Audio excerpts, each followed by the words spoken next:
Parisiens, parisiennes, bonjour à tous et à tous. Et voilà, encore une recrue, la sixième, si je dis pas de bêtises, sixième recrue pour le Paris Saint-Germain.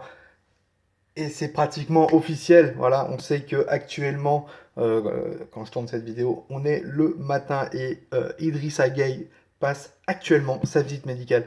Officialisation dans la journée. Donc voilà, enfin on a le numéro 6. Enfin. Alors beaucoup de personnes me disent, ouais mais il est plus relayeur que sentinelle. Nous verrons sur quel poste euh, Thomas Tuchel voudra le faire jouer. Mais moi je pense qu'il fera énormément de bien au Paris Saint-Germain. Et Thomas Tuchel, je pense aussi, de mon avis, le fera jouer en numéro 6. Alors petite présentation hein, pour savoir qui est Idrissa Gueye, qui est ce joueur. Il y en a qui le connaissent. Voilà, il a connu la Ligue 1. On verra ça après. Et d'autres ne savent pas qui est ce joueur. Donc, vous inquiétez pas. Toi, nous est là pour vous en dire un peu plus sur ce joueur. Donc, Idrissa Gueye, c'est un Sénégalais de 29 ans, voilà, qui est né à Dakar. 1m74, c'est un droitier. Période pro en 2010. Vous allez voir quel club il a commencé en 2010. Son numéro, je ne le sais pas encore. Je pense que si je dis pas de bêtises, ça sera le numéro 8, si je dis pas de bêtises. On verra bien avec l'officialisation. D'accord? Et un transfert environ dans les 32 millions, plus 2 millions de bonus. Euh, un contrat de 4 ans, 4 ans et 5 millions par an au niveau du salaire. Au niveau de son parcours, donc il a commencé euh, son parcours pro en 2010 et il a connu la Ligue 1. Il a connu la Ligue 1 jusqu'à 2010 à 2015. Il était au LOSC à Lille. Voilà. 176 matchs, 6 buts. Donc c'est quelqu'un qui connaît le championnat français. Donc ça va être très très bien. De 2015 à 2016, il a rejoint l'Angleterre avec Aston Villa où il a effectué 38 matchs et il a juste mis un petit but. Et depuis 2016 jusqu'à 2019, il est allé à Everton et là c'est là où il a explosé de ouf. Hein, on le compare, c'est le deuxième N'Golo Kanté. J'ai vu une comparaison entre N'Golo Kanté et Idrissa Gueye. C'est pas mal, c'est pas mal. Il y a des fois Idrissa Gueye est meilleur que Kanté et Kanté est meilleur sur d'autres choses. Donc voilà, donc à Everton, c'est 108 matchs et 4 buts. Voilà. Comme c'est un 6, une sentinelle, bah, il marque pas énormément, mais ça marque déjà pas mal. Hein. Si vous regardez bien, il est déjà à 11 buts durant sa carrière en 9 ans. Ça peut être pas mal pour une sentinelle. Donc voilà. En sélection, bien sûr, il est sénégalais. 69 matchs avec le Sénégal. Voilà, 4 buts. Donc voilà, s'il y a des Sénégalais, vraiment bombardez-moi cette barre de like. Dites-moi si vous êtes Sénégalais ou pas. Voilà. Ses stats de l'année dernière, vraiment, première partie, il a été énorme. Énorme. Le Paris Saint-Germain a été intéressé par lui. Malheureusement, ça s'est pas fait. Ça a été un peu le joueur a baissé son rythme quand il a vu comme quoi son transfert avorté avec le PSG, c'est pas fait.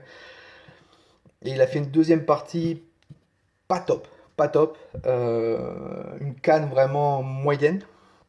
Voilà. Pourquoi moyenne? Parce que le Sénégal a été en finale, donc pour moi c'est moyen. Voilà. Donc 35 matchs, 0 but avec l'année dernière avec Everton. Donc voilà, c'est une sentinelle, hein, c'est sentinelle, milieu récupérateur. Donc les gars, vous attendez pas à un mec qui mette 15 buts. Hein. Voilà, s'il met des buts comme Thiago Motta comme il le faisait avant, et c'était rare, euh, voilà, tant mieux, tant mieux. Son palmarès, voilà, comme je vous l'ai dit, il a été à Lille.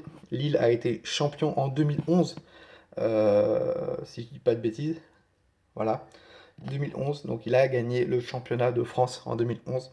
Il a été vainqueur de la Coupe de France avec Lille en 2011 aussi. Et bien sûr, cette année, il a été finaliste de la Coupe d'Afrique des Nations, voilà, la CAN, avec le Sénégal, donc en 2019. Voilà, c'est une petite présentation pour l'instant.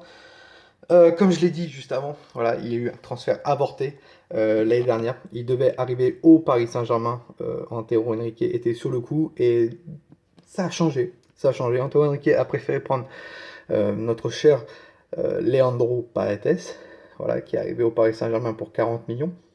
Euh, ouais, ouais. Tourelle l'a mal pris.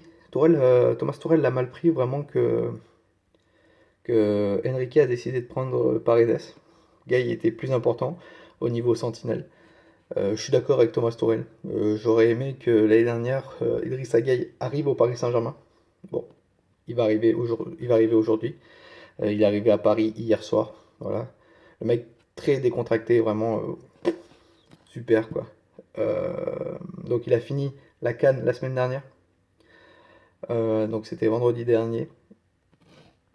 Et là, il part 3 semaines en vacances au Sénégal. Il est juste venu pour passer sa visite médicale, signer son contrat à la factory.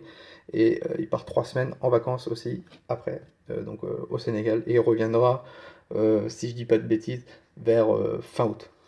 Fin août pour redébuter, mettre bien une bonne préparation. Et je pense qu'il sera apte à jouer avec le Paris Saint-Germain début septembre, voire mi-septembre. Donc voilà, donc comme j'ai dit, son transfert avorté. Là, on paye 32 millions. Je crois que l'année dernière, c'était 40 millions. Everton réclamait. Donc, on y est gagnant un peu. Beaucoup de personnes disent comme quoi le Paris Saint-Germain est en train de se faire pigeonner sur Idrissa Gueye, mais non. Au niveau des statistiques, c'est quelqu'un qui est énorme. C'est un très très bon joueur pour moi. Et on verra. Mais pour moi, je pense que Paris fait un bon coup. Fait un bon coup. Voilà, donc son transfert avorté en mercato hivernal 2019. Thomas Tuchel a gardé une relation avec lui pour que Gueye évite d'aller dans d'autres clubs. Voilà, il est resté tout le temps en contact, vraiment tout le temps en contact pour que voilà, euh, prenez des coups de fil avec lui. Euh, Manchester United le voulait. Voilà, j'ai vu ça. Manchester United le voulait. Gueye a préféré le Paris Saint-Germain. Gueye aime le Paris Saint-Germain. Alors certes, il aurait aimé rester en Angleterre, mais le Paris Saint-Germain était une offre bonne pour lui. Alors Manchester United a proposé énormément, plus que le Paris Saint-Germain, mais niveau projet sportif, il savait qu'il allait avoir du temps de jeu avec le PSG. Avec Manchester United, peut-être un peu moins. Voilà. Donc voilà, Tourelle veut ce joueur, Tourelle le veut depuis un moment, depuis je crois le mercato hivernal, voire un peu plus. Donc là, bravo, on va l'avoir.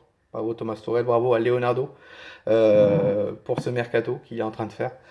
Moi maintenant, ce que j'attends de Leonardo au niveau du mercato, c'est un top joueur. Vraiment un top joueur parce que certes, on a eu Herrera, Sarabia, Diallo, Baker, Bulka et maintenant Gay. Je m'attends à avoir soit Milinkovic-Savic, soit Dybala. Ou peut-être Coutinho, mais bon, Coutinho c'est compliqué avec le Barça. Dybala j'aimerais beaucoup, Milinkovic-Savic aussi. Le profil du joueur, vraiment, c'est un profil vous allez voir, vous allez vous régaler et peut-être faire une petite comparaison que j'ai analysée juste après. Donc, au niveau du profil du joueur, c'est un bon récupérateur de ballon, voilà, un bon tacleur, un électron libre au niveau du milieu, donc il peut monter, il peut descendre, voilà. C'est un bon tacleur, bonne contribution défensive, c'est très important. Il sait tenir son ballon, voilà, éviter de le chipper, enfin éviter qu'on le prenne. Euh, c'est pas mal, c'est pas mal. Et en regardant un peu son niveau de profil, son jeu et tout, etc., ça me rappelle un peu à Marco Verratti. D'accord? Alors beaucoup vont dire, mais absolument pas, nanana, nanana. Pourquoi Marco Verratti? Parce que Marco Verratti, il récupère énormément de ballons. C'est un électron libre. Voilà. Il peut monter comme il peut descendre. C'est rare qu'il monte pour aller marquer, hein, Marco, mais ça monte. Voilà. Un bon tacleur et une bonne contribution défensive des fois pour aller chipper le ballon. Donc on le compare énormément au deuxième N'Golo Kanté.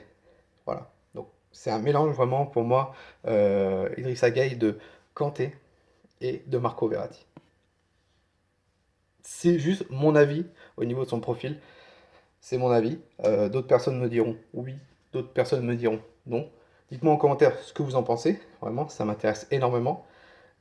Et voilà, voilà, voilà. Et, on verra bien. Mais pour moi, c'est mon avis personnel. Il jouera Sentinelle, alors que sur quel poste? Est-ce qu'on joue en 4 enfin sur quel dispositif? Est-ce qu'on joue en 4-3-3? Est-ce qu'on joue en 4-2-3-1? Je serais très intéressant de le voir en 4-3-3, en niveau Sentinelle. Euh, on verra ce que Thomas Tuchel veut faire. Demain, le match continuait. Voilà, j'ai vu comme quoi samedi, le Paris Saint-Germain a perdu contre l'Inter de Milan. On se fait prendre un but à la dernière minute, quoi.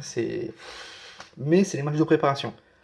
Il y a beaucoup de personnes qui gueulent en disant ouais, vous êtes nuls, nanana, nanana. C'est des matchs de préparation. Voilà pourquoi il ne faut pas prendre en compte les matchs de préparation. Les joueurs reviennent de vacances, se préparent physiquement, mentalement. Le match qui sera un peu plus intéressant, c'est le match contre les trophées du champion ce week-end. Donc voilà, ça sera plus intéressant. On verra et on verra ce que ça donne contre Rennes. Et voilà. Après, reprise de la Ligue 1 et ça va être grandiose. Ça va être grandiose, une grosse saison va nous attendre. J'ai hâte, très très hâte euh, de cette saison. Avec les attentes. Et vraiment, j'ai très très hâte, j'espère surtout, d'avoir un gros joueur. On parle énormément de Dybala actuellement. Milinkovic Savic aussi. Dybala, on sait que Leonardo a parlé avec son entourage. Milinkovic Savic, son agent Kesman, veut le faire mettre au Paris Saint-Germain.